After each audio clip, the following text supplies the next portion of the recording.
বাংলাদেশ জামায়াত ইসলামী নওগাঁ ৪৭-২ আসনের অন্তর্গত ধামইরহাট থানার ৫ নম্বর আরানগর ইউনিয়নের খেরশুকনা গ্রামে গণসংযোগ অনুষ্ঠিত হয়েছে। এ অনুষ্ঠানে উপস্থিত ছিলেন নওগাঁ ৪৭-২ আসনের জামায়াত মনোনীত এমপি পদপ্রার্থী বিশিষ্ট সমাজসেবক ইঞ্জিনিয়ার আলহাজ মোহাম্মদ এনামুল হক।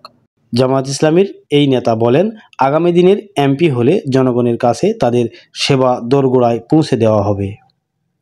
জনগণের শাসক নয় বরং সেবক হিসাবে আগামীতে কাজ করার দৃঢ় অঙ্গীকার করেন তিনি।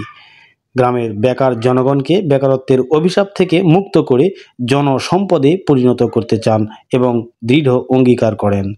ইঞ্জিনিয়ার মোহাম্মদ এনামুল হক আরও বলেন, দুর্নীতি, সন্ত্রাস, চাঁদাবাজ ও মাদক মুক্ত সমাজ গঠন করতে হলে আগামীতে দাঁড়িপাল্লায় ভোট দিতে হবে। উক্ত গণসংযোগে এমপির সঙ্গে উপস্থিত ছিলেন ধামইরহাট উপজেলার নায়েবে আমির ও উপজেলা চেয়ারম্যান পদপ্রার্থী মাওলানা মোহাম্মদ আতোয়ার রহমান এবং আরও উপস্থিত ছিলেন আরানগর ইউনিয়নের সভাপতি মোহাম্মদ আব্দুল হাই সিদ্দিক ও সেক্রেটারি মোহাম্মদ আশরাফুল ইসলাম।